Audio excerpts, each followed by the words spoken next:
Senhoras e senhores, boa tarde. É com uma grande satisfação que eu venho aqui ao Instituto Fora do Brasil para falar um pouco sobre um assunto muito importante e que é algo que vem, e às vezes a pessoa não percebe, não conhece, é algo que vem no Brasil desde 1922, com a chegada do movimento comunista internacional aqui em nossa pátria, e eles promovem uma revolução socialista permanente que já está na quarta fase dessa revolução, como nós vamos ver aqui, e que é importante que os senhores saibam para poder, às vezes, até entender melhor o que acontece no contexto nacional.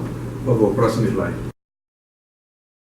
Nosso objetivo aqui é que os senhores conheçam o processo de uma revolução socialista, porque a gente pensa assim, não estão no governo, terminou a revolução? Não. Ela está aí, e está aí desde 1922, nós vamos ver aqui. De modo que os senhores possam estar em condições de participar de debates e mostrar, porque o radical, não só o socialista, o radical de qualquer lado, fascista, etc., eles são mentirosos. Então, quando você conhece a verdade, conhece como eles fazem, como agem, você tem condições de debater de uma forma muito tranquila com eles. Então, nós vamos seguir o sumário, uma introdução, vamos ver as ideologias radicais que estão de um lado esquerdo do espectro e do lado direito. Aqui do lado direito não é nazismo, fascismo, coisa nenhuma. Aqui é ultracapitalismo. Aqui é o capitalismo libertário, aquele para o qual o homem é uma máquina de fazer dinheiro. Esse aqui, o ultracapitalista, não se interessa pela saúde do homem, pela família do homem, pelos valores do homem, porque o que interessa para ele é materialismo, é dinheiro. E do lado de cá estão os socialistas marxistas e os socialistas nazistas. Tá? Porque sabe qual era o nome do partido nazista alemão? Partido Nacional Socialista, para variar, dos Trabalhadores Alemães. Esse era o nome do partido nazista. Então, Partido Nacional Socialista. A grande diferença entre eles é que o socialista marxista é internacionalista e o nazi-fascista é nacionalista. Mas os dois não prestam da mesma forma, porque para eles não interessa o homem, interessa a ideologia. Por isso que eu digo, nós devemos procurar o centro, não é esse centrão fisiológico, patrimonialista que nós temos aí, não. É o centro. No centro não tem radicalismo, no centro prevalecem princípios e valores, é o que nós vamos ver aqui. Depois vamos falar sobre o socialismo, as 4 tentativas socialistas de tomada do poder, a intentona de 35, o golpe comuno-sindicalista abortado em 1964. Daqui para frente eu não apenas vi e ouvi, eu vi e vivi. Esse aqui, de 64, eu vi e vivi. Meu pai é tenente-coronel do Exército e ele foi revolucionário, de primeira hora. Então, nós passamos um bom bocado, antes e depois, eu vou falar para vocês aqui. E depois as considerações finais. Vamos em frente. Próximo. Então, aqui os senhores veem quais são as ameaças internas ao Brasil. Não estou falando de geopolítica internacional. Vamos falar de ameaças internas e eu vou ficar em cima de uma delas só, que é a Revolução Socialista Permanente, uma ameaça à democracia, à liberdade e à coesão nacional. Então, aqui os senhores veem quais são as ameaças internas ao Brasil. Não estou falando de geopolítica internacional.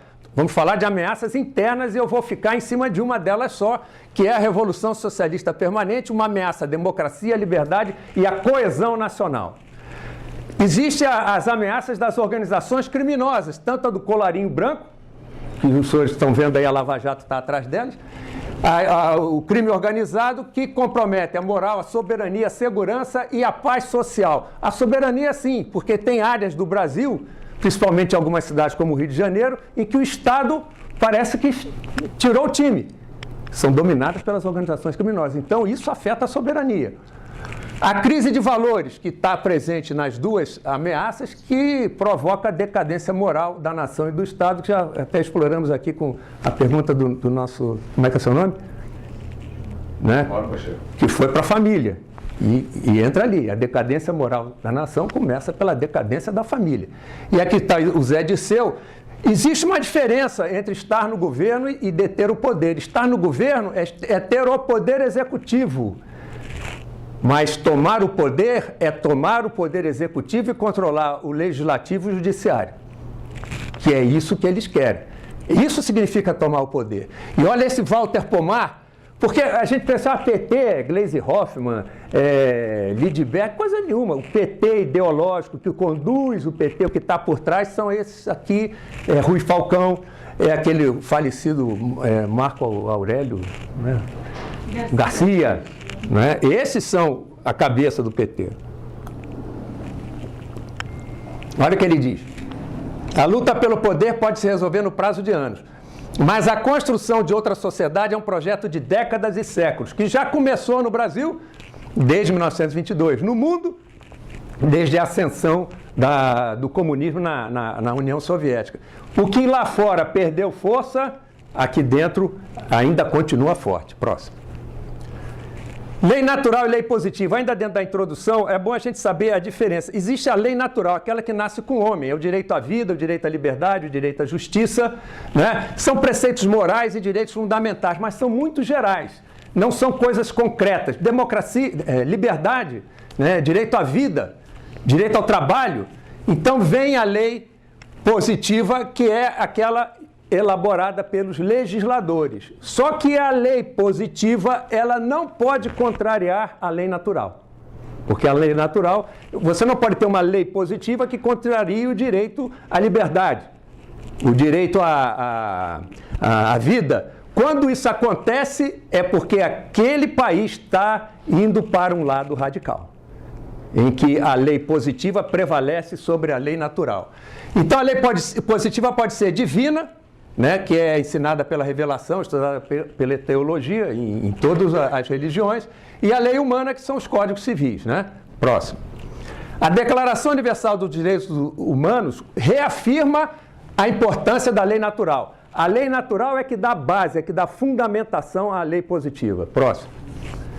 A legitimidade da lei positiva depende de ser justificada pela lei natural, visar o bem comum, a justiça, a liberdade, não a interesses de indivíduos e grupos, partidos ou mesmo maiorias.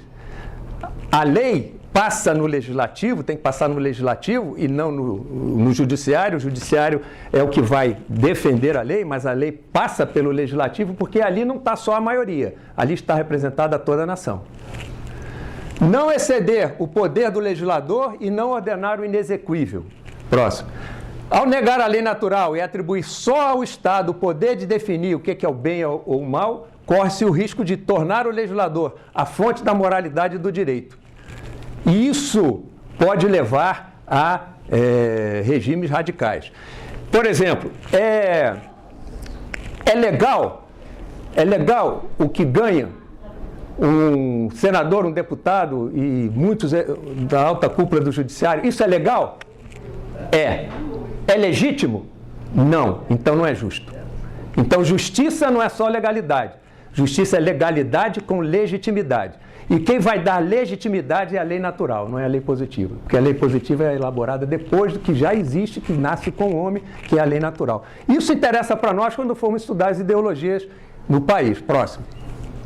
Então vamos ver quais são as ideologias que existem no país e que fragilizam a coesão nacional. As socialistas, que existe a marxista e existe a fascista, que pregam o planejamento centralizado, o mercado controlado, o partido único, partido hegemônico. Isso é a ideologia socialista, que pode ser marxista ou fascista. Nós vamos ver o fabianismo na próxima. E existe a capitalista libertária, que muitos chamam de neoliberalismo. É o Estado mínimo e o mercado autorregulado, ou seja, o Estado não tem praticamente ingerência na sociedade. Então, são os dois extremos do espectro político, social das ideologias. Então, por isso é que está misturado aqui. Radicais, né, são materialistas, não acreditam em um ser superior, não acreditam no espírito, são dogmáticas, relativizam valores e levam ao fanatismo. Para o socialista, tá, para o comunista, o que vale é o manifesto comunista, é a Bíblia deles. O partido é a igreja deles. Então o partido comunista, ele é como se fosse uma igreja. Quem discute os dogmas, quem discute o que eles escrevem, o que eles pregam, é considerado um inimigo. Então a pessoa que adota uma ideologia radical, o que pensa diferente dele passa a ser inimigo. e tem que ser, como que se diz assim, alijado do processo. É assim que é o pensamento radical. Próximo. A lei positiva, sem o respaldo da lei natural, acredita que, através de meios mundanos e seculares, é possível aperfeiçoar o homem e a sociedade. Aí, para conseguir isso, só através de uma revolução social ou do avassalamento do ser humano. Revolução social, que é aquela revolução que nós vamos estudar aqui ao longo do tempo, que passa pela fase da linha pacífica, a linha violenta, a linha grancista, de modo que essa revolução social levaria ao Éden na Terra, ao paraíso na Terra. Já o ultracapitalista é o avassalamento do homem. O homem tem que produzir dinheiro e, se ele não produzir lucro, ele não serve, ele vai embora, ele não presta, ele vai ser desempregado, não interessa a família, não interessa o bem-estar dele. Esse é o ultracapitalismo, o capitalismo libertário. Próximo. E existe o socialismo fabianista. Como é que surgiu esse socialismo fabianista? Na Revolução Russa de 1917, duas correntes, uma social-democrata, eram os menchevistas, e a outra dos comunistas bolchevistas. Chegaram ao poder. Como os social-democratas ou os menchevistas, eles eram reformistas, não eram revolucionários, eles foram alijados do processo, muitos foram para o restante da Europa e ali se uniram à social-democracia, e em Londres, em 1884, surgiu o socialismo fabianista, que é inspirado em Fábio, que foi o cônsul romano que combateu e venceu o Aníbal cartaginês. Como? Ele não entrava de sola, como era o bolchevista, é a revolução radical violenta. Ele ia aos poucos dentro ele não atacou direto Cartago, ele foi comendo pelas beiradas, como se diz. Então, o fabianismo acredita que vai se chegar ao socialismo por dentro da sociedade capitalista, adotando alguns aspectos do capitalismo, mas procurando chegar ao socialismo. Ele não é marxista e não é revolucionário, não prega luta de classe. Prega reformas da sociedade capitalista para se chegar ao socialismo. Esse é o socialismo fabianista, tanto que o símbolo deles é o lobo vestido na pele de cordeiro. Ou seja, nós vamos adotar o capitalismo para derrubar o capitalismo. É o lobo na pele de cordeiro. Então, a social-democracia é o fabianismo. Está aí o PSDB e outros, e não confundir com democracia social. Você tem a democracia liberal, que é mais pelo lado econômico, e a social, que é mais pelo lado social de uma nação. Então, esse é o centro. Um exemplo muito real disso aí é, até algum tempo atrás, nos Estados Unidos, o Partido Democrata, mais um pouco à esquerda, e o Partido Republicano. Só que o final dos dois era manter a democracia. Só que agora o movimento fabianista já se inseriu tanto no Partido Democrata, que quase que o candidato deles na eleição passada era um socialista declarado. Disse que 40% do Partido Democrata nos Estados Unidos hoje é fabianista. Então, não confundir social-democracia com democracia social. Próximo. E existe patrimonialismo. O patrimonialismo é uma característica de uma sociedade em que não é ideologia, em que uma parte da sociedade, aquela que controla a economia, aquela que controla o poder político, ela usa esse seu poder em benefício próprio, inclusive consumindo recursos da nação. É típico da liderança política brasileira. E que também tem em outros países, não é só aqui, mas aqui ela tem muito mais força e um prejuízo, portanto, muito maior para a nação. Organiza uma burocracia de controle e privatiza os bens públicos. Próximo. E existem as não ideologias, que eu chamo, que se baseiam a conduta, baseiam o que pretendem ser, o que pretendem levar a nação a ser em princípios e valores. É o centro democrático. Eu chamo de centro democrático, onde está o liberalismo econômico com preocupação com responsabilidade social. Próximo. O conservadorismo, que muitos criticam, não é imobilista. O conservador admite o progresso, desde que esse progresso tenha como base, como princípio, a tradição, os costumes Ou seja, o conservador ele é um evolucionista, ao passo que o fabianista é um reformista para o socialismo, o conservador é um evolucionismo para a democracia, o fabianismo é um reformista para o socialismo e o marxista é um revolucionário para o socialismo. Próximo. Se vocês forem para o campo econômico, isso tudo que eu falei está aqui. Ó. Socialismo marxista chega ao socialismo como ponto anterior ao próximo. Comunismo, marxista. O fascista fica no socialismo. O fabianista fica no socialismo. Né? Então, o marxismo e o fabianismo são internacionalistas e os nazifascistas são nacionalistas. Ali está o centro que eu falo, centro democrático. Né? Que é a democracia social, não é a social-democracia, e o liberalismo econômico. Então, ali, o que eu acho que o Estado deve ser? Deve ser flexível. Eu adoto o liberalismo econômico, mas tenho responsabilidade social. Quando eu preciso, a situação está ficando muito ruim economicamente, uma carência maior na população, eu vou dar mais atenção um pouco aqui às carências sociais. E vou trazer um pouco mais de recursos para cá. Quando a situação está mais tranquila, eu vou dar força ao liberalismo econômico para deslanchar o país. E lá do outro lado está o ultracapitalismo. Vamos lá, próximo. Está ali o conservadorismo e aqui o progressismo. Agora, existem também uma divisão parecida com essa, que é no campo cultural, psicossocial, que nós vamos ver no próximo slide. Vamos lá. Antes, quando um partido... Volta. Quando um partido socialista está no governo, isso já aconteceu na França e no Brasil, não quer dizer que aquele país já seja um país socialista. Ele não adotou o regime socialista. Nos Estados Unidos, muitas leis, particularmente no último governo, são leis de cunho socialista.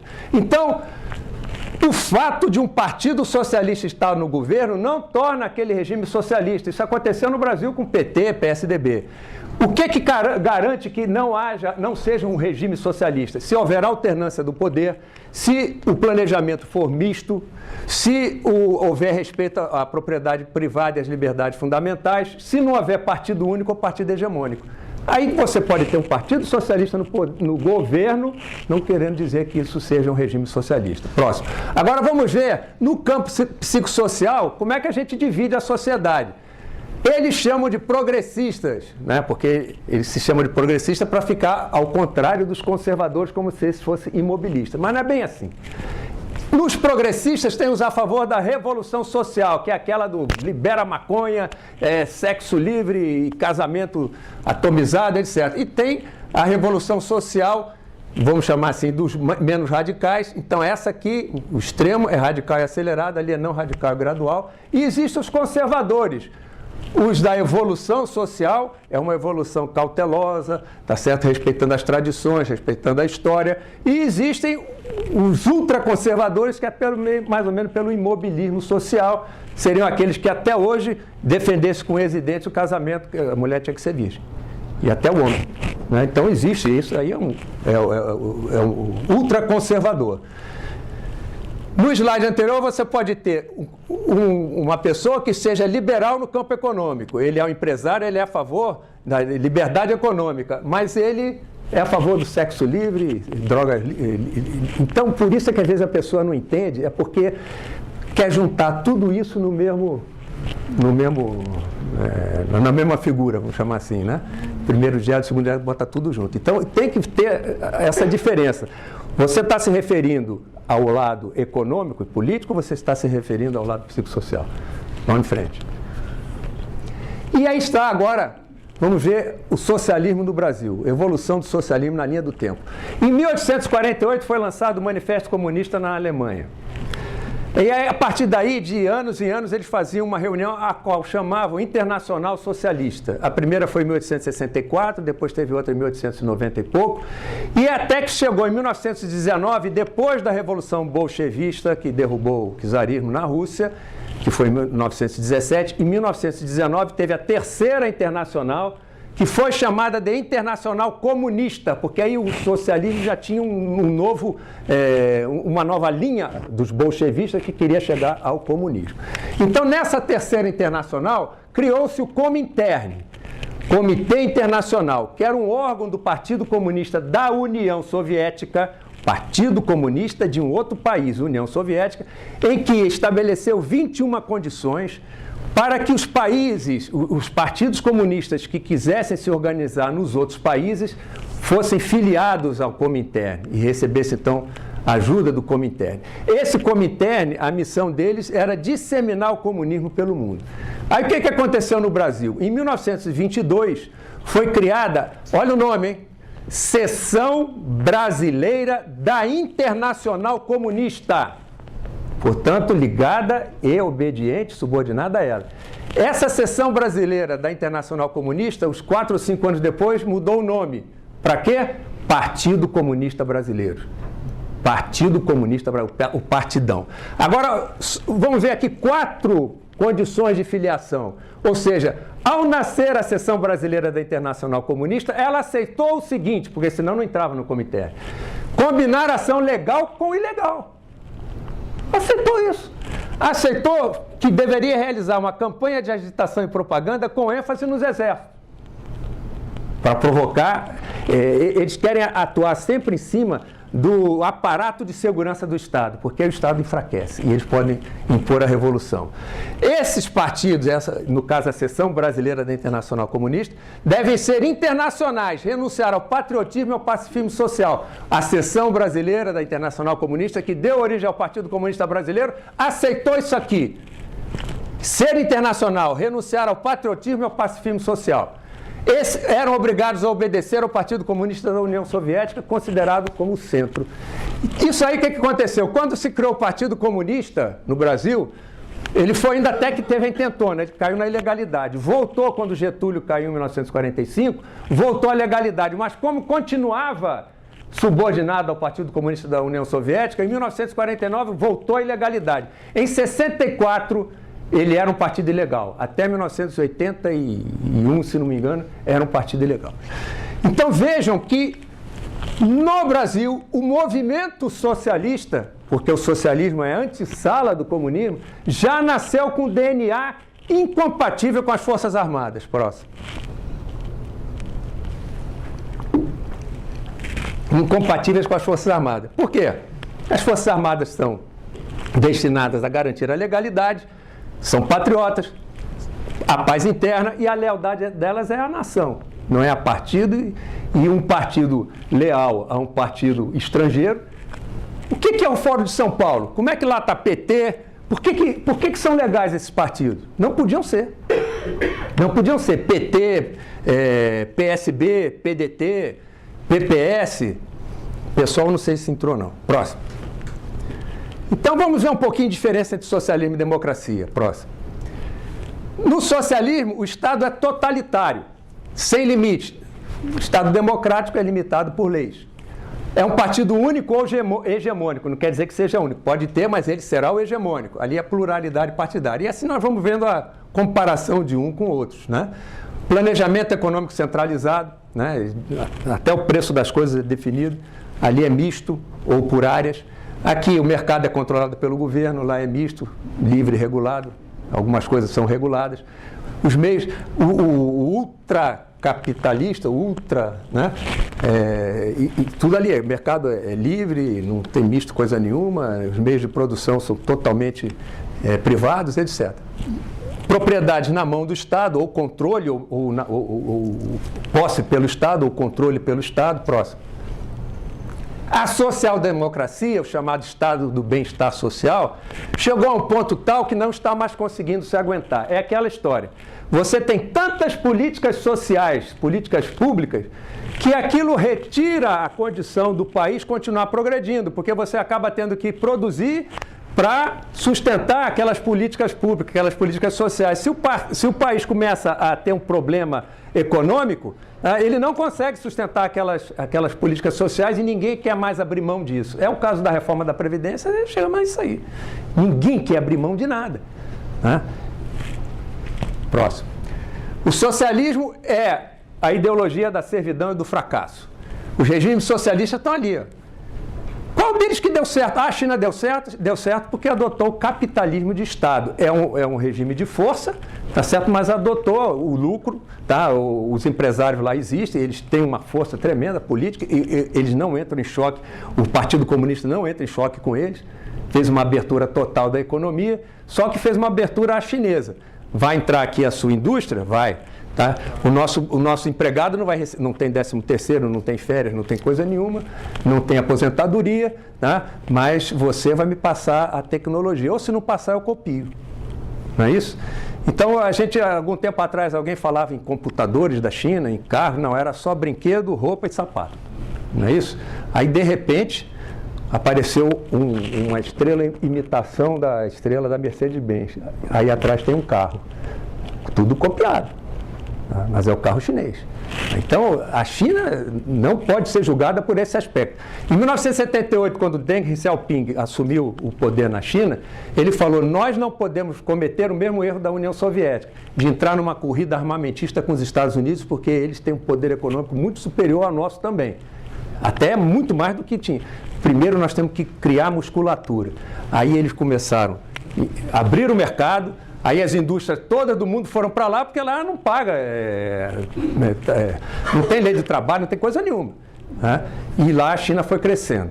Foi crescendo aquele dinheiro que ela fazia vendendo brinquedo para o mundo inteiro, ela empregava em educação, ciência e tecnologia. Está aí a China hoje. A China é essa daí. Bom, então o que acontece numa ditadura do comunista ou socialista? Primeiro que a nação vem o partido, depois do partido é que vem o Estado e depois é que vem a nação. E como deve ser, ao contrário, primeiro a nação, depois o Estado e depois o partido que estiver no governo. Mas não é assim lá. Só que nessa classe aqui tem uma nomenclatura e esse pessoal não recebe igual ao operário. Então não me venha dizer com essa que todo mundo é igual, porque aqui na nomenclatura abriga-se cientistas, professores universitários do alto nível, militares, né, e os membros do partido. Próximo. Ronald Reagan falou em 1984 o seguinte: um governo não pode controlar a economia sem controlar as pessoas. Se for controlar a economia, e eles querem, princípio deles, controlar a economia, mercado controlado, você tem que controlar as pessoas. Você não pode deixar a pessoa estabelecer o preço que ela quer. Você não pode deixar as pessoas escolherem o trabalho que querem, tem que ser o mercado controlado. Você tem que trabalhar aqui, você tem que trabalhar aqui. É essa falta de liberdade, é esse controle das pessoas para poder controlar a economia. Próximo. Vamos agora, então, acho que ainda tem alguma coisa sobre socialismo, já vamos para as 4 tentativas, vamos em frente. Ainda sobre socialismo. Esse é o ponto final do socialismo marxista. É chegar ao comunismo. O que é o comunismo? É a sociedade sem Estado e sem classes. É uma utopia, até hoje ninguém chegou lá. Mas já chegaram ao socialismo, que é o objetivo intermediário.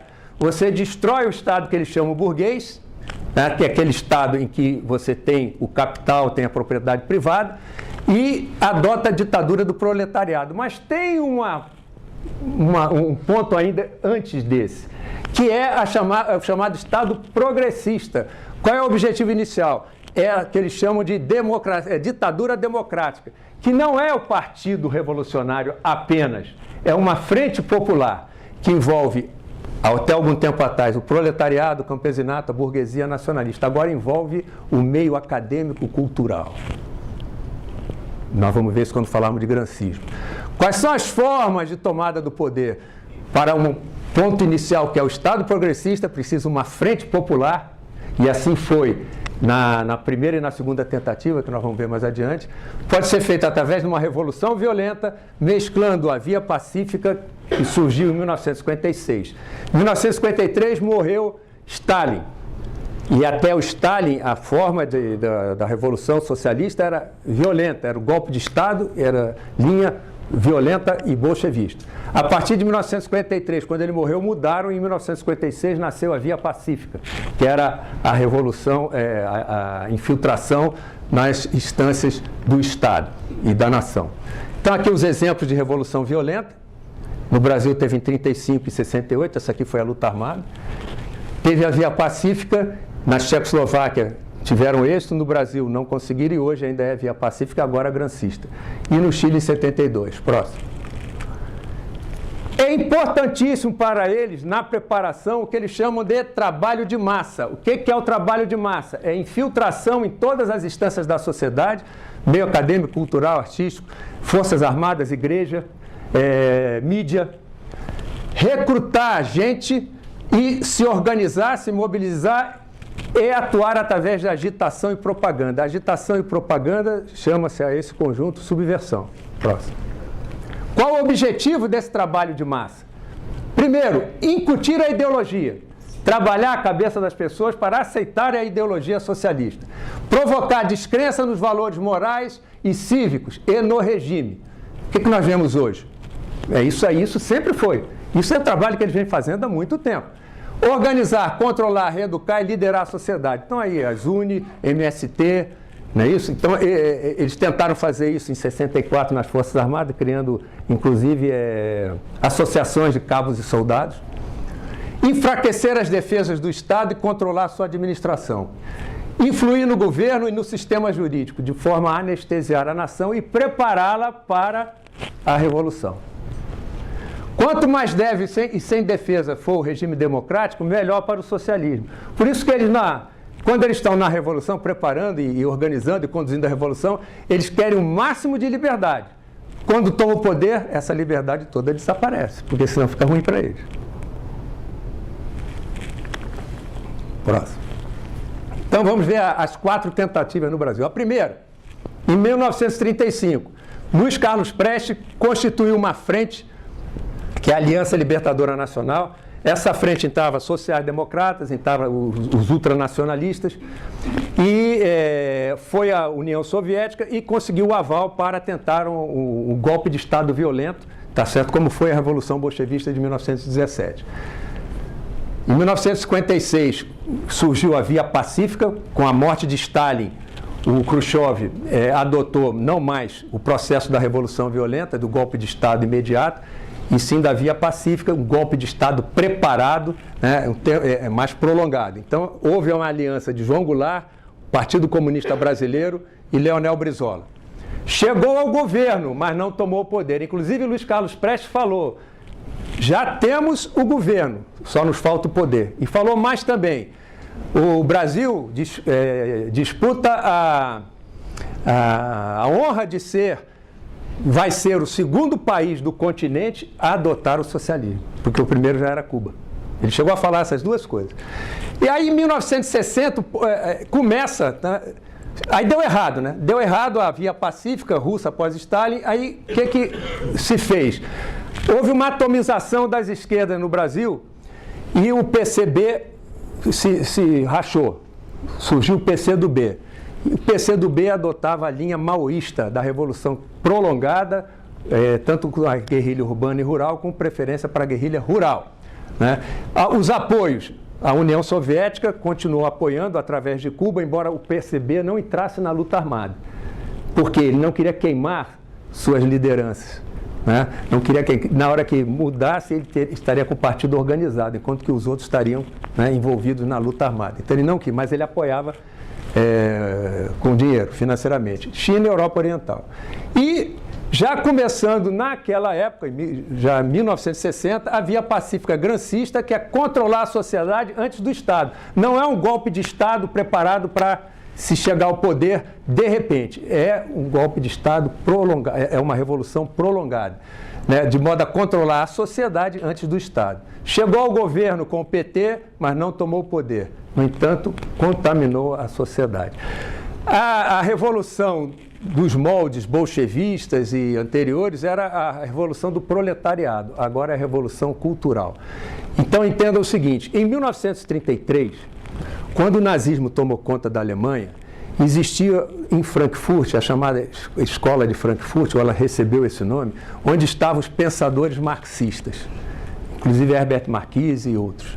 O que eles fizeram? Eles fugiram para os Estados Unidos e entraram no meio acadêmico americano, isso nos idos de 1930. Os senhores que têm mais idade assim devem se lembrar dos filmes americanos de 1950, 1940 e tantos, 1950, 1960, como eles foram mudando. Ouviram falar na Revolução dos Costumes, né, dos anos 60, né, os beatniks, né, aquele grande... um grande concerto que teve de rock nos Estados Unidos, que foi famoso, Woodstock, né? Ouviram falar nisso? Então, essa linha de pensamento marxista, grancista, ela foi se colocando dentro da sociedade americana e mudando a sociedade americana por dentro, e essa revolução de costumes se espalhou pelo mundo. Nas sociedades mais maduras e organizadas, como a americana, como a europeia, não teve tanta influência como no Brasil. Ela se juntou com a linha grancista, que foi criada por Antônio Gramsci, que fundou o Partido Comunista Italiano. O que ele pregava? Que em sociedades maduras e sociedades que já tivessem um certo desenvolvimento, aquele tipo de revolução bolchevista que deu certo na Rússia czarista não daria certo.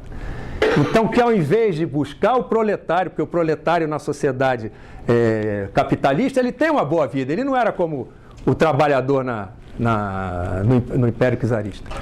Então, essa revolução deveria ser uma revolução cultural, de modo a mudar a sociedade por dentro, derrubando os pilares da sociedade, que são a família, a religião, as forças armadas aí já do Estado e os órgãos de segurança pública. Então, essa revolução dos costumes, que chamaram até de revolução sexual, dos anos que estourou no mundo a partir dos anos 60, que veio sendo construída desde os anos 30, né, se juntou com a linha grancista e hoje é isso que a gente vê no país. E no mundo inteiro. Tá? Próximo. Então, a segunda tentativa de tomada do poder foi em 1964. Existia no mundo a Guerra Fria, os Estados Unidos de um lado, a União Soviética do outro, um representando o sistema capitalista, cristão, sociedade ocidental, liberdade, e do outro lado o socialismo, o centralismo do Estado, totalitário e materialista. Se o Brasil caísse nas mãos do comunismo, toda a América do Sul ia com ele. Daí ser um ponto digamos assim, de conflito entre as duas linhas de pensamento da Guerra Fria. Próximo. A aliança de Jango Brizola com Luiz Carlos Prestes. O Partido Comunista Brasileiro era ilegal, no entanto, era recebido pelo presidente. Via pacífica para tomar o poder através da subversão. O que é a subversão? É a mescla da agitação, que é para promover grandes manifestações, essas grandes manifestações, criar na sociedade o clima revolucionário. Os senhores veem isso hoje, não tanto de linha ideológica, mas já ouviram falar nas revoluções coloridas? Aquela que derrubou o governo da Ucrânia, aquela que houve na Sérvia, que derrubou o governo da Sérvia, aquela que chamam de Primavera Árabe.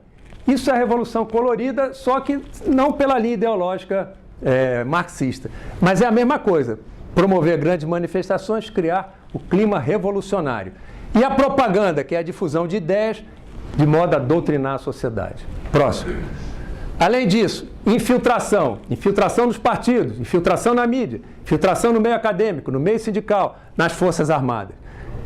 De modo a que, pela infiltração no meio estudantil e no meio sindical, levar a pressão de base sobre o governo. E nas instituições, a pressão de cúpula. E com isso, controlar o governo. Foi assim que eles venceram na Tchecoslováquia em 1948. E tentaram aqui também.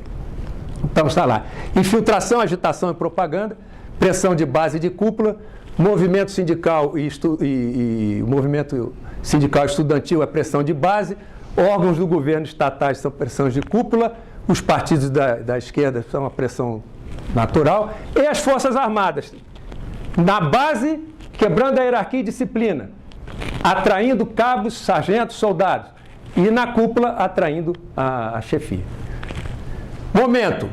No momento em que, isso seria em 1º de maio de 64, como o general Assis Brasil, que era o chefe da Casa Militar, disse para o João Goulart, nós temos um dispositivo militar que, na hora que nós dermos o golpe, os praças não vão permitir que a oficialidade assuma o comando das unidades.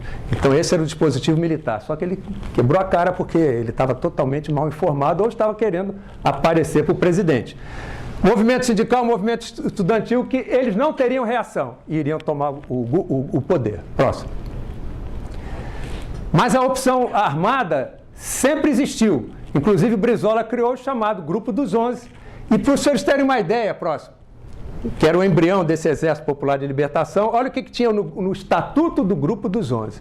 Utilização de escudos civis, mulheres e crianças, e promover o julgamento sumário de oponentes em caso de insucesso, os reféns deverão ser sumária e imediatamente fuzilados. Então, esse Grupo dos 11, que alguns tentam passar, simplesmente grupos organizados para garantir a legalidade, impedir um golpe de Estado da direita e garantir a reforma de base, etc, etc. Era esse o Grupo dos 11. Muita gente entrou ali de gaiato, porque não sabia disso, mas a cúpula sabia muito bem o que queria. Próximo. Existiam também as ligas camponesas, o deputado federal Francisco Leão, que ele foi a Cuba, recebeu orientação de como organizar essas ligas camponesas, cuja o dito era reforma agrária na lei ou na mar. Próximo. Em 1960, o Partido Comunista do Brasil, que já tinha se separado do Partido Comunista Brasileiro, porque o Partido Comunista Brasileiro adotou a linha pacífica da União Soviética, recomendada. E o Partido Comunista do Brasil, foi uma cisão do Partido Comunista com aqueles que não concordavam com a via pacífica e achavam que devia ser a linha chinesa, maoísta, de guerra prolongada, revolução no campo e na cidade. Então, o que eles fizeram? Mandaram para a China fazer um curso de guerrilha, uns 30 ou 60 jovens, agora não me lembro, para a China fazer um curso de guerrilha. Eles fizeram o curso de guerrilha, chegaram no Brasil, ali por volta de 1966, foram mandados para onde? Para o sul do Pará. Eles foram o embrião da guerrilha do Araguaia.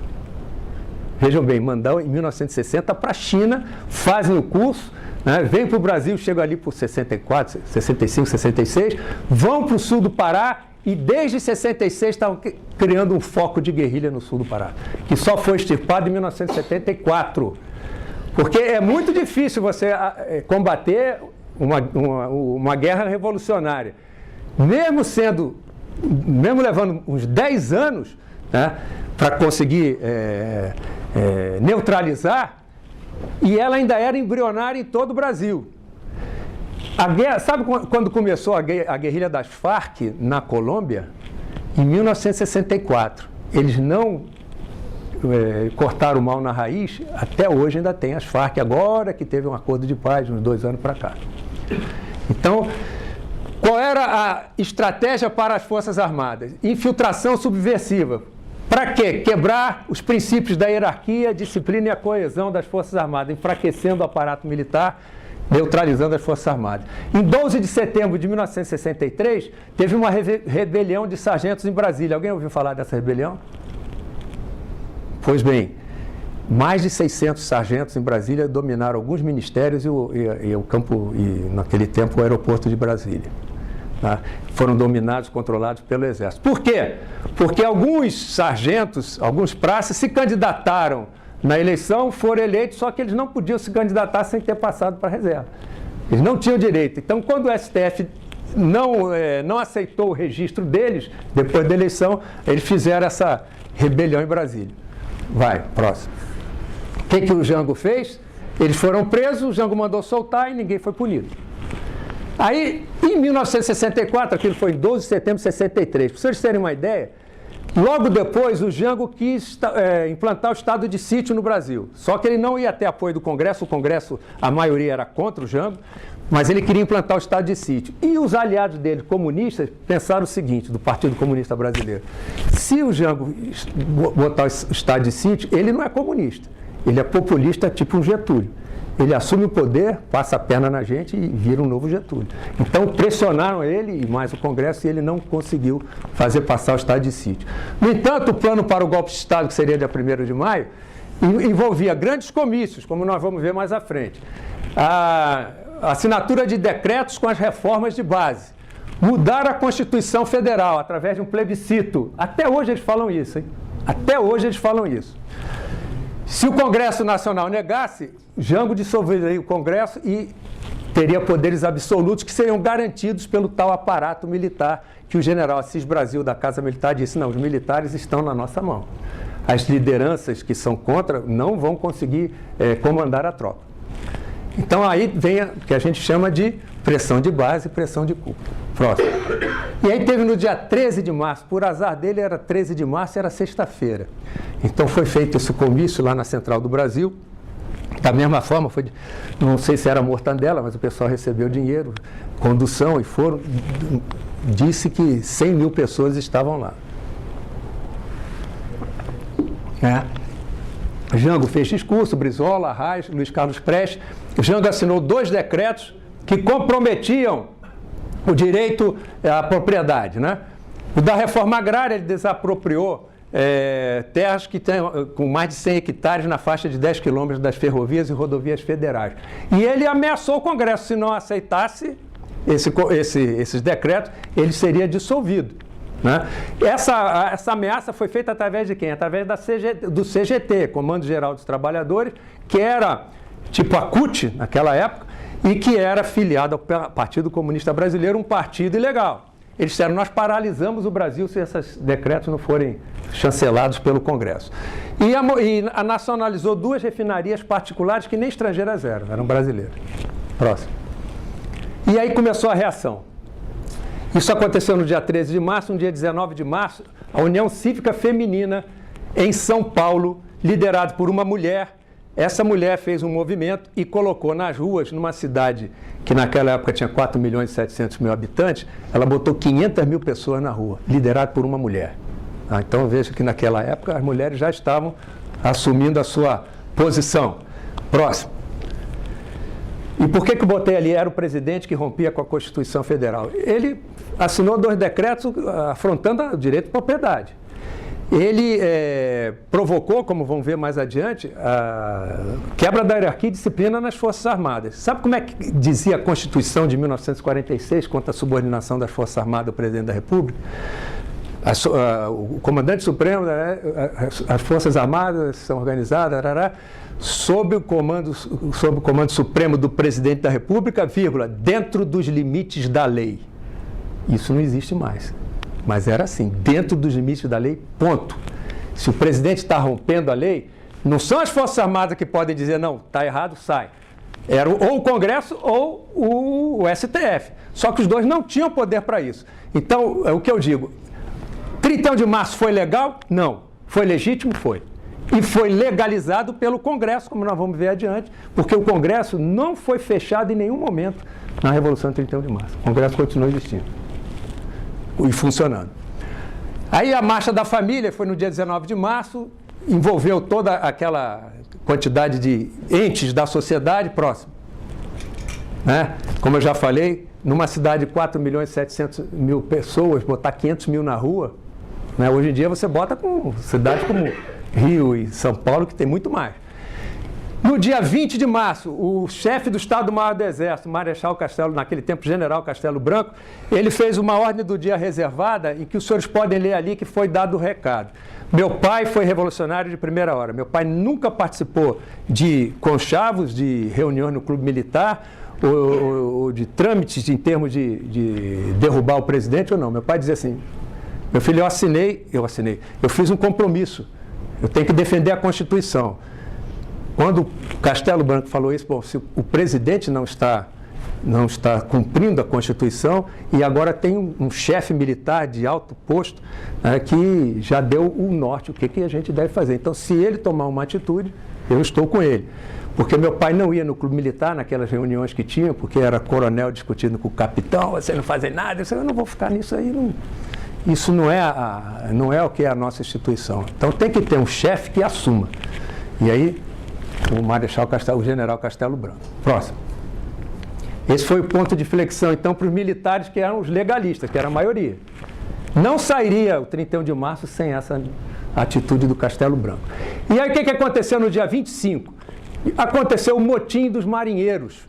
Eles tinham uma associação de classe que estava tendo uma atuação política, que é proibido, E eles queriam que essa associação de classe fosse aceita e fosse legalizada, fosse institucionalizada. Como isso não ia acontecer e o ministro da Marinha não topava, eles se reuniram, 1.400 marinheiros, e foram para o sindicato querendo a anulação da punição aos dirigentes daquela associação de classe e mais. Pode ver a próxima.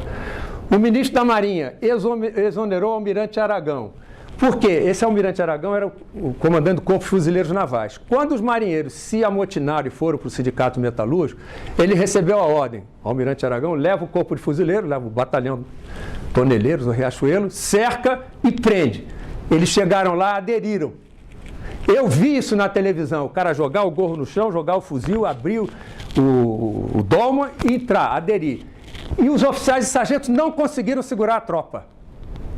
Isso é o que eu chamo de a rebelião do encouraçado Potemkin, que foi na Revolução Bolchevista de 1917. Aqui não foi no encouraçado, mas foi no Sindicato Metalúrgico. E no Cruzador Tamandaré, uma reunião de praças no Convés, o comandante foi interferir, foi lançado ao mar, né, na Baía de Guanabara, quer dizer, deu para nadar para chegar na coisa, com outros oficiais. Isso era a Marinha. Um vizinho nosso, na Tijuca, que era oficial de Marinha, disse para o meu pai, Paiva, eu não vou mais no Ministério da Marinha, isso depois disso aqui, né? Porque eu cheguei lá ontem, depois de me identificar, que ele ia a paisano, trocava o uniforme lá. Se identificou, o cabo veio revistá-lo, depois de ter se identificado. Eu falei, eu não vou lá, isso é o fim da picada. O que aconteceu? O ministro da Marinha, que mandou prender os marinheiros, foi desautorizado pelo presidente, pediu então exoneração, e ele nomeou um almirante que já estava na reserva e que era comunista. O que aconteceu? Os fuzileiros aderiram, aí veio a polícia do Exército, cercou e prendeu. Prendeu todo mundo, levou para o batalhão de guardas, que é ali perto da Central do Brasil. O presidente mandou soltar, eles saíram em passeata na rua e olha a próxima, carregando nos ombros o almirante do povo. Isso era a Marinha, no dia 27 de março. Certo? Próximo. E aí, não satisfeitos, no dia 30 de março, eles resolveram fazer um jantar no Automóvel Clube do Rio de Janeiro em apoio ao presidente. As praças, cabos, soldados, suboficiais, subtenentes, sargentos, fizeram mais de 2.500 cabos, subtenentes, sargentos. E aí o que aconteceu? O Jango fez discurso, o sargento fez discurso político, e o Jango, entre o dia 25, aliás, entre o dia 27 e esse dia, que foi dia 30 de março, houve um houve um documento dos oficiais de Marinha criticando, condenando a indisciplina na Marinha. E o presidente ameaçou de prendê-los. Próximo. Ali está a reunião, ali está o Jango sentado, o sargento falando. Ali do lado dele está o general Assis Brasil, aquele que disse que as Forças Armadas estavam na mão, né? E defendeu os marinheiros amotinados, acusou de indisciplinados e ameaçou os oficiais que protestavam contra a indisciplina. Agora, só para vocês terem uma ideia, Folha de São Paulo, no dia 27 de março. Eu só vou mostrar essa, se não me engano, só tem. Pode mostrar a próxima. Antes do dia 31, já no dia 27, olha o que saiu na Folha de São Paulo. Até quando as forças responsáveis desse país, as que encarnam os ideais e os princípios da democracia, assistirão passivamente ao sistemático, obstinado e agora já claramente declarado empenho, capitaneado pelo presidente da República, para destruir as instituições democráticas. Aí, no dia 31 de março, o general Olímpio Mourão Filho e o general Carlos Luiz Guedes, né, junto com Magalhães Pinto, então não foi só aqui, não foi só militar, junto com Magalhães Pinto, então declararam Minas separada da federação até que o governo, até a troca de governo, né? Até que o governo saísse. Então lá os líderes políticos e os militares que iniciaram a Revolução, né? O governador Carlos Lacerda, Magalhães Pinto, Adhemar de Barros, e o do Paraná, o major Ney Braga. Próximo. Como eu falei, aquilo aconteceu, a saída do pessoal de Minas, dia na madrugada de 31 para 1º. Aí dia 1º foi que se definiu a situação. No dia 2 de abril, o senador Auro de Moura Andrade, que era o presidente do Senado, declarou vaga a presidência da República e assumiu o deputado Ranieri Mazzilli, que era o presidente da Câmara de Deputados, porque nunca foi fechado o Congresso. E convocou eleições em 15 dias, e teve a eleição, foi eleito então o Castelo Branco. É lógico que tinha que ser, né? Não ia ter discussão, mas não foi fechado o Congresso. Então, quem legalizou algo que era ilegal, mas era legítimo, foi o próprio Congresso Nacional. Próximo.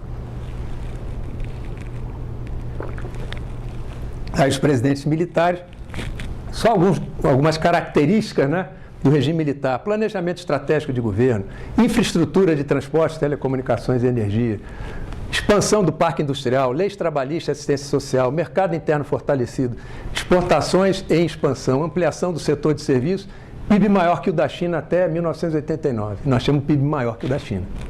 Ainda depois do regime militar, o nosso PIB ainda era maior que o da China. Próximo. Isso aqui mostra, ó, comparação. Isso depois de 2 choques de petróleo. Porque se não fosse os 2 choques do petróleo, isso aqui era 10%. Agora, olha aqui, regimes, não regimes sociais, governos de esquerda. Próximo. E ainda teve o desastre de Dilma Rousseff, que o país decresceu 8%. Próximo. Vamos ver então agora a luta armada 1966-67, essa é mais rápida. Aqueles jovens foram para o Araguaia, tinha ligas camponesas, esses aqui desapareceram, mas esse continuou. E começou a escalada em 1966, porque tinham 29 organizações marxistas, eles estavam atomizados, ainda bem, que fizeram guerrilha urbana, guerrilha rural, terrorismo, sequestro, assassinato, assalto a bancos, justiçamento. Começou em 66, antes do AI-5. O AI-5 só foi em dezembro de 68. Aqui já tinham mais de 19 mortos, ou mais de 19 atentados. Então não surgiu o AI-5 de repente. E foram criados órgãos de inteligência. Agora, os apoios vinham da China, da União Soviética, através de Cuba. Agora, olha aqui, Marighella, tiraram o nome de uma escola, aquele Jacques Wagner, né? Tirou o nome de uma escola lá em Salvador, que era a Escola Presidente Emílio Garrastazu Médici, substitui por Carlos Marighella, cujo mini manual do guerrilheiro urbano, que é a Bíblia da guerrilha no mundo inteiro, tem uma parte que diz assim: o guerrilheiro urbano tem que se fazer mais agressivo e violento, girando em torno de sabotagem, terrorismo, expropriações, assaltos, sequestros e execuções. Será que tem esse dito dele na escola? Devia ter, né? Já que ele é um exemplo, então deviam botar o que ele escreveu, né, como na parede lá da escola. Então, os esquerdistas dizem que o regime militar foi uma ditadura. O regime militar não era uma ditadura, nem era uma democracia, era um regime de exceção. E todos os presidentes militares diziam isso, inclusive diziam que o Brasil, nós vamos ter que fazer a redemocratização do país. E assim que terminou a luta armada, a última operação foi no final de 76, em 78 caiu o AI-5, em 79 veio a anistia. É um regime de exceção, eles mesmos diziam, autoritário, porque limitava as liberdades democráticas, mas não totalitário, que as eliminaria. Por que que limitava as liberdades democráticas? Tinha eleição livre? Tinha. Só não tinha para presidente e para governador de estado. Mas o estado em que a oposição tinha maioria, elegia o governador, né?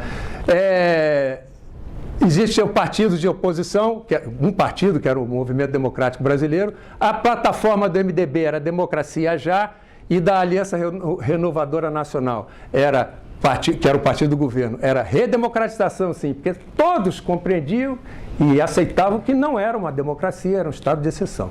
Redemocratização gradual e segura. Próximo. Jornais, revistas, música. Eu fui assistir Festival da Canção com música de protesto, era cadete, lá no Rio de Janeiro. Então isso tudo aqui acontecia. Jornais, revista, música, Festival da Canção, peças de teatro, tudo criticava o governo. Se vendiam obras marxistas nas livrarias, liberdades impensáveis no regime totalitário. Próximo. A luta armada pretendia derrubar a ditadura e restabelecer a democracia. A luta armada foi um conflito violento entre o Estado e grupos armados fora da lei, que queriam implantar uma ditadura comunista no Brasil. Os governos defenderam as instituições, a lei e a ordem com apoio da nação, e a sua intenção sempre foi a redemocratização. O que diz ex-militante da luta armada. Esse aqui é sociólogo e diplomata. Olha o que ele diz. Todos eles falam isso, só quem não falava assim era Dilma Rousseff, que ela dizia que foi para a luta armada para defender a redemocratização do país. Chute. E o Marighella, que nós já vimos, né, o que ele falava. Então, esse pessoal é que queria implantar a democracia no Brasil. Agora, eu pergunto a vocês o seguinte, vamos comparar o Brasil com a Colômbia, o Brasil com a América Central, Guatemala, El Salvador, onde teve guerra revolucionária. Eu fui observador militar da ONU em El Salvador, fiquei lá 1 ano, e o El Salvador é um país do tamanho de Sergipe, né? Tinha 7 milhões de habitantes, 1 milhão estava refugiado nos Estados Unidos. A terceira fonte de renda de El Salvador era o dinheiro que os refugiados mandavam em dólar dos Estados Unidos para as famílias. 400 mil salvadorenhos tiveram que sair de suas terras por causa da guerrilha. Houve 80 mil mortos em 10 anos de conflito. O Brasil, nós tivemos na luta armada 10 anos de conflito. Sabe quantos mortos? 436, só que 119 do nosso lado, né? Então, dizer que isso é genocídio... Na Colômbia, 50 anos de guerra revolucionária, 200 mil mortos. Na América Central como um todo, em El Salvador foram 80 mil, 300 mil mortos. Então, eu pergunto, alguém aqui queria ter vivido esse mesmo drama desses outros países? Não, né? Alguém aqui queria que um filho, ou um neto, ou seu pai tivesse sido convocado pelo exército para combater uma guerrilha lá no Araguaia? Voltar paralítico, ou voltar estropiado, ou não voltar? Alguém queria isso? Se isso não aconteceu, se nós não vivemos num regime como o de Cuba, foi porque o mal foi cortado na raiz. E foi cortado na raiz pela atuação das Forças Armadas. Próximo. Então, o regime militar cortou esses males na raiz. E aí vamos ver aqui um pouco sobre, para concluir, um pouco sobre a luta armada. Vamos em frente. A luta armada não teve o reconhecimento de nenhuma democracia de que lutasse por ou organismo internacional, ONU, etc., de que lutasse por democracia e liberdade ou representasse o povo brasileiro. É a hipocrisia da esquerda revolucionária que queria se tornar governo e cometia sequestros, atentados terroristas, justiçamentos, assassinatos, fazia as mesmas coisas que condenava aquele que a combatia. Próximo. Se conquistasse o poder, olha em Cuba, olha em China, 70 milhões de mortos. Cuba, 17 mil. Rússia, 20 milhões. Iam fazer a mesma coisa aqui. Tá certo? Então, a redemocratização de 1978 não foi obra da esquerda revolucionária. Eles costumam dizer que nós lutamos, nós conquistamos a liberdade do país. Não é isso que vocês ouvem eles falarem? Que nós fizemos coisa nenhuma. Eles estavam derrotados, tinham colocado as armas no chão, estavam anistiados pelo governo que as derrotou e voltaram à vida social, política normal, da forma como o governo dizia, sem arma na mão e dentro da lei. Então, quem ganhou essa guerra foi o regime. Próximo. E agora para concluir, vamos à via pacífica, gradual, que é a grancista, é uma estratégia para sociedades complexas, que ele disse, não adianta querer em sociedade complexa, que o trabalhador já tem um bom nível de vida, querer fazer uma revolução do tipo bolchevista. Tem que mudar, não é a questão do trabalho, tem que mudar a cultura, as tradições, os valores, e é isso que eles estão fazendo. Então a revolução não passa mais pelo proletariado e camponeses, mas pelos formadores de opinião, mídia, meio acadêmico, meio cultural, meio artístico, e a sociedade civil aparelhada, gravem esse termo. A revolução cultural, que é a libertadora, veio daquela escola de Frankfurt que eu falei para vocês. Ela veio dos Estados Unidos e está correndo o mundo todo. Isso que acontece aqui, acontece no mundo inteiro, mas com muito mais força na América Latina do que numa Europa já com umas sociedades amadurecidas e com liberdade, mas que estão sendo afetadas por um outro ramo que é o chamado globalismo internacional. Isso não faz parte da palestra. Então, o que prega Gramsci? Que em vez de conquistar o Estado para depois mudar a sociedade, não, vamos primeiro controlar, melhor dizendo, a sociedade para depois mudar o Estado. Então, é criar o partido hegemônico. O Partido Revolucionário tem que ser o partido hegemônico. Se os senhores pegarem a resolução do PT de 3 de novembro de 2009, se não me engano, ou 2011, agora eu não lembro, diz que o partido tem que procurar a hegemonia na sociedade. O que é a hegemonia na sociedade? É ser o partido mais forte, aquele que controla a sociedade. E como? Pela revolução cultural, chegando a formadores de opinião, que estão na educação, no ensino, né, na mídia, no empresariado, na igreja e nos partidos. O que eles fizeram com o empresariado? Compraram no Brasil, não foi isso que fizeram? Compraram o empresariado. E nas instituições, nos poderes da União, Ministério Público, etc. No sistema de segurança, aí estão as Forças Armadas e os órgãos de segurança pública. De modo a substituir os valores tradicionais pelo que eles chamam de valores sociais e superar o senso comum. Na hora que todo mundo acha que droga tem que ser legalizada, na hora que todo mundo acha normal que os banheiros nos shoppings têm que ser comunitários, ou seja, os dois sexos podem usar, é isso que eles estão querendo colocar na nossa cabeça, que o pai não pode conduzir a educação da família, do filho, os pais não podem, que tem que ser o Estado. Na hora que todo mundo aceita isso, é o que eles querem. A sociedade estará anestesiada. Próximo. O que é a hegemonia do partido na sociedade? Está lá, é a resolução do PT de 3 de novembro de 2014.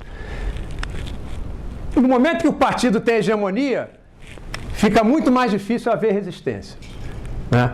Aparelhar o Estado e a sociedade civil com militantes. Os senhores já leram o Programa Nacional de Direitos Humanos 3, de 2009? Ali diz que em todas as instâncias da sociedade devem ser criados conselhos, né? E esses conselhos é que vão aceitar ou não as medidas tomadas por essas instâncias. Então, esses conselhos populares, que eles, digamos um conselho que tenha 200 participantes, eles vão botar ali pelo menos 101 militantes, de modo que o conselho vai seguir o que eles querem. Esses conselhos é um nome diferente do que na União Soviética foram chamados de sovietes. Então, são os militantes, isso está escrito no Programa Nacional de Direitos Humanos 3, é a superação do senso comum, perda de referências. O homem é corajoso, o homem é valente. Não, o homem tem que ser delicado. Uniformizar pensamentos e consciências é a propaganda subliminar. Está isso escrito em documentos do PT. Servidão ao politicamente correto. Censura moral contraditória. Se eu disser aqui alguma coisa contra, digamos, se eu disser aqui, eu acho que quem consome droga tem que ter uma penalização, sim.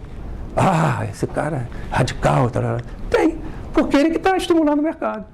Por que ele não pode pegar? Você está consumindo droga? Você não vai ficar preso no presídio, não. Você vai ter trabalho aqui na comunidade, mas não é trabalho de ficar contando história da carochinha para a criança, não. Tu vai pegar o pincel, vai pintar a parede, você vai cavar buraco para botar manilha de esgoto, etc. Então, se eu disser uma coisa dessa, eu não estou sendo politicamente correto. E outras coisas que tem por aí, né? Se eu criticar uma novela porque está cena de sexo de um homem com homem na televisão, você está errado, você é homofóbico. Não, simplesmente é a minha maneira de pensar e eu tenho direito de dizer. Né? Então, esse discurso dos direitos humanos, da justiça social, da liberdade para aborto, drogas, política de gênero, igualdade, igualdade, eu não sou contra a igualdade perante a lei, etc. Mas eu acho o seguinte, antes da igualdade tem que vir um mérito. Você tem que dar oportunidade para que todos vençam na vida, para que todos cresçam. Mas no momento que você der oportunidade para todos, aqueles que se destacarem mais, esses têm que subir. Aí acabou a igualdade. Tá certo? Também, diante da lei, eu sou réu primário. Eu não sou igual a um cara que já matou, já estuprou, etc. Não. Então esse negócio de igualdade é um termo perigosíssimo. O Brasil, quem dá a estratégia grancista na América Latina é o Fórum de São Paulo. E do Brasil, no Fórum de São Paulo tem PT, PDT, PCdoB, PCB, PSB e PPS. Próximo. A estratégia grancista, então, qual é o trabalho do Partido Revolucionário? Ele é cultural e intelectual. Ser a força política dirigente de um sistema de alianças. Ele quer a aliança dos outros, que não são marxistas, antes de atacar o poder do Estado burguês. Próximo. Manter os movimentos sociais, MST, etc., e outros em prontidão, se necessária, inclusive partir para a luta armada. O mundo civilizado tem sido saturado com cristianismo por 2000 anos. e um regime fundado em crenças e valores judaico-cristãos não pode ser derrubado até que as raízes sejam cortadas. Está aqui a Revolução Cultural, porque faz parte da cultura a religião. Próximo. Revolução Cultural enfraquece e desune a nação por relativizar valores morais, perdem-se as referências. A hegemonia do partido, ele assume ou controla as instituições, essa é a sequência, né? Revolução Cultural, hegemonia do partido, tomada do poder. Quando eles chegam ao governo, ainda não estão com poder. Lembra aquilo que o Zé Disseu falou lá na frente? Que eu mostrei para vocês? Então, quando chegam no governo, eles procuram criar a crise orgânica. E essa crise orgânica, através do enfraquecimento das Forças Armadas e do aparato de segurança pública, eles então enfraquecem o Estado burguês e tomam o poder. Depois que tomam o poder, é que eles vão implantar o regime socialista e mudar a sociedade. Próximo. Tá? Olha ali, ó. Não tomem quartéis, tomem escolas e universidades. Não ataquem blindados, ataquem ideias. O mesmo serve de nós para eles. A gente derruba esses caras em qualquer lugar se nós forçarmos o debate. Por isso é que eles não querem o debate. Se você disser assim, que eu vou fazer uma palestra dessa na USP, eles vão bloquear tudo e não vão deixar. Porque se deixar, e aqueles que não têm cabeça feita sentarem ali, eles mudam de ideia. Então, qual é a nossa estratégia? Forçar o debate. Mas para isso a gente tem que estudar, tem que conhecer. E se forçar o debate com isso que a gente sabe, porque os exemplos estão aí. O que comprova isso tudo que eu estou falando, os exemplos estão aí. Próximo.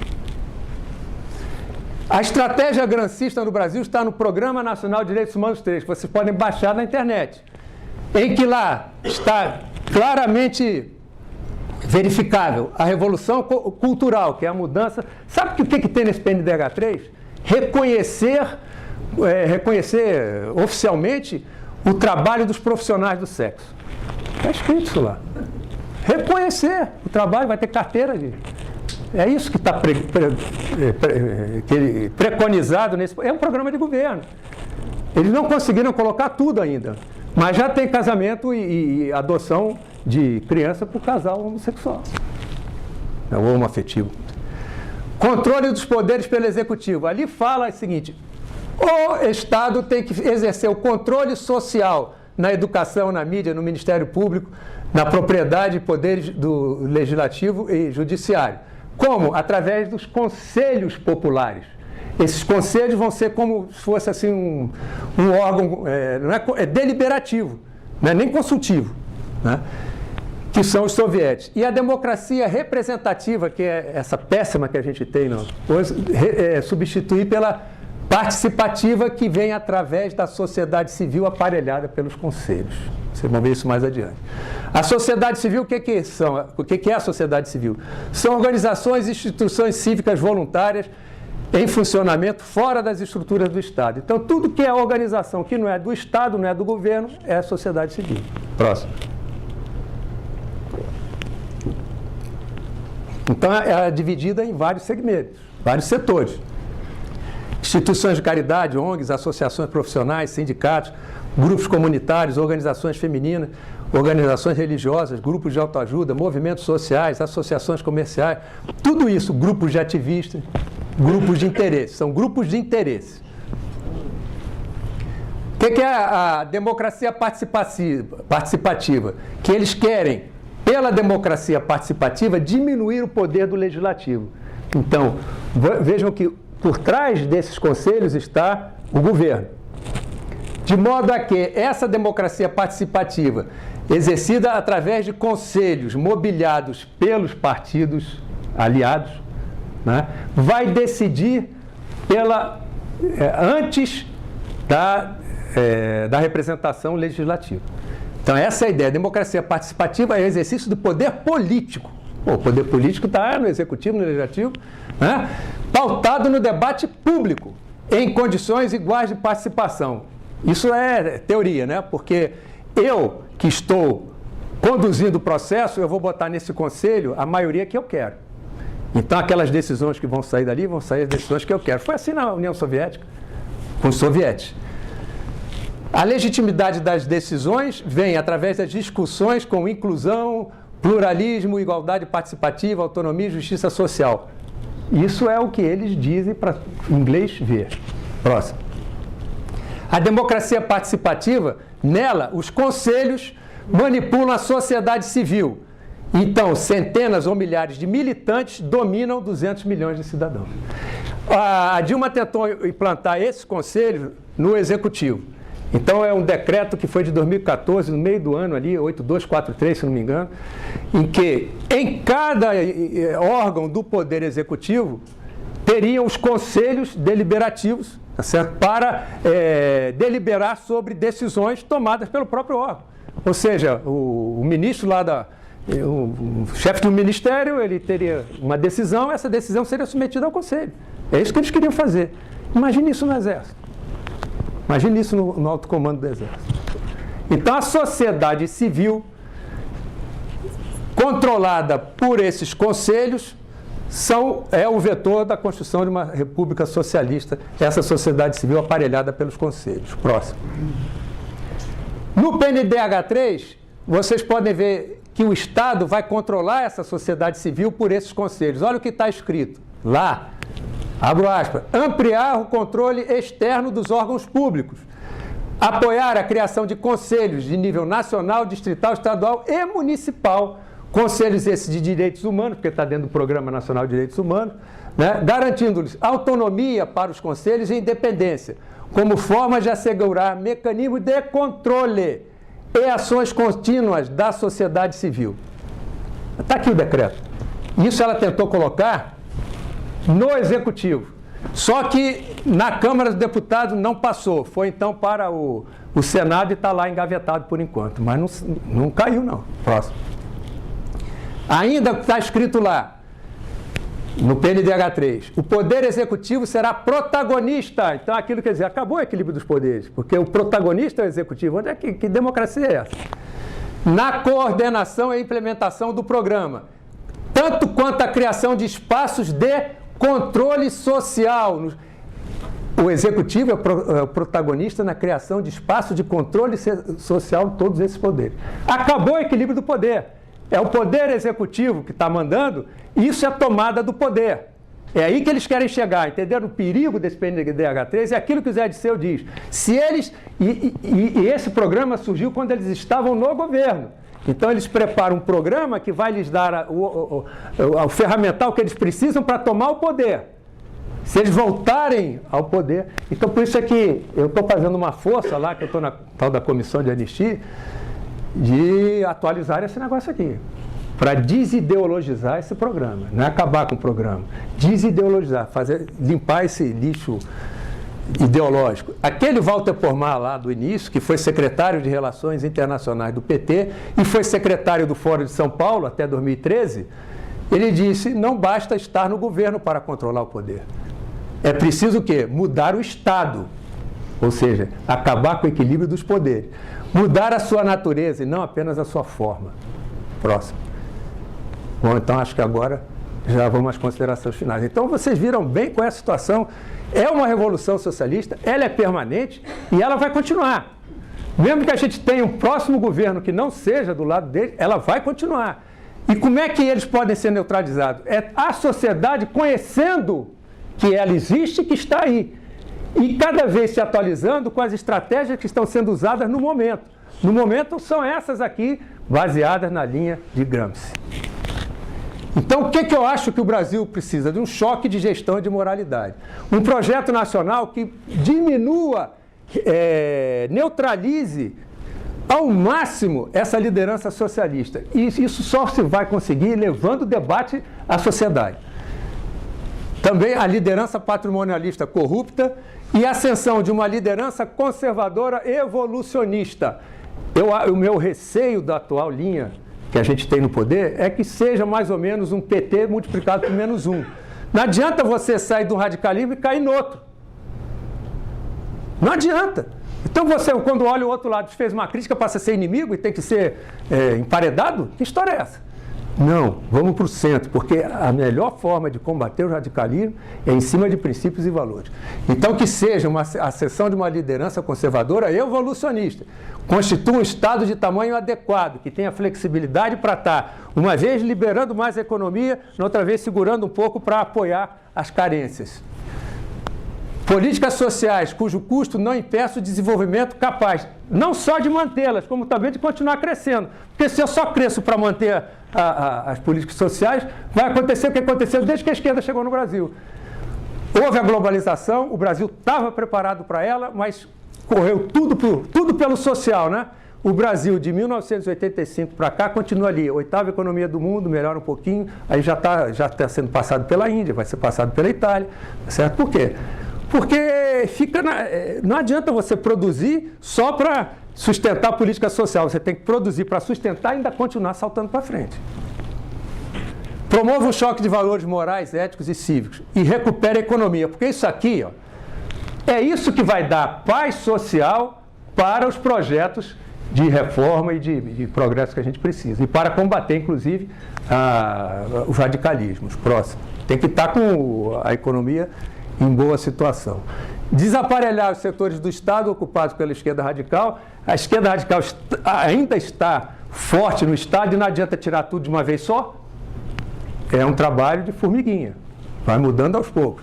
Disputar com a esquerda o ensino, a cultura e as instituições, a mídia e atrair formadores de opinião. Ideologia não se vence só com armas, se vence com ideias. Reduzir o poder político e financeiro dos movimentos sociais e de ONGs, aquilo que a gente estava falando aqui de manhã, e a reforma do Estado. Uma redução do Estado, um federalismo de fato e reforma política. Isso é difícil, é demorado. Parlamentarismo ou presidencialismo com cara nova? É um assunto a discutir. Qual é o único presidencialismo que deu certo no mundo? Estados Unidos. Me apontem um outro presidencialismo que deu certo. Redução drástica do número de partidos, limitar coligações, voto distrital com recall. É aquela, né? Você está eleito, mas daqui a 2 anos vai dizer se você pode continuar ou não. Pressão popular nas redes sociais e nas ruas para mudar esse marco legal, que esse marco legal emperra o país. Próximo. E aí, essa é a Revolução Socialista Permanente, né? Estão aqui os cabeças, né? Estão aqui. Esse aqui é aliado. Fernando Henrique Cardoso nunca foi contra o PT. Eu acho que ele preferiu Lula do que o Zé Serra. Eu não preferia nenhum dos dois, mas ele preferiu Lula que o Zé Serra, não tem dúvida, hein? Porque ele quis ser o chefe do movimento socialista no Brasil, mas perdeu para Brizola. Isso é outra conversa. Perdeu para Brizola, então o Brizola é que ficou com a... Pode ver o PDT, o símbolo do PDT é um cravo, né? É a Revolução Socialista de Portugal, porque o chefe da Internacional Socialista, aquele Mário Soares, né? A Revolução Socialista de Portugal é um cravo, é o símbolo do PDT. E o Fernando Henrique, como não pôde ficar com a chefia do movimento socialista, ele foi para o PSDB e aderiu ao fabianismo. Próximo. E aí, assim, a gente encerra a palestra aqui. O que eu procurei aqui, vocês têm condições, a palestra vai estar aqui, fica à disposição, quem quiser copiar, desde já, que tem condições de chegar aí fora e estudando, não adianta só uma palestra, tem que ler um bocado sobre isso aí, para poder discutir com esse pessoal, porque a gente vai ganhar essa guerra no papo. A arma, se for preciso, a gente usa. Isso não tenho dúvida. Se for precisar, vai para a arma de novo, só que vai começar tudo de novo. Então vamos procurar ganhar nas ideias, né, que pelo menos eu acho que vai ser melhor para o país. Então, muito obrigado.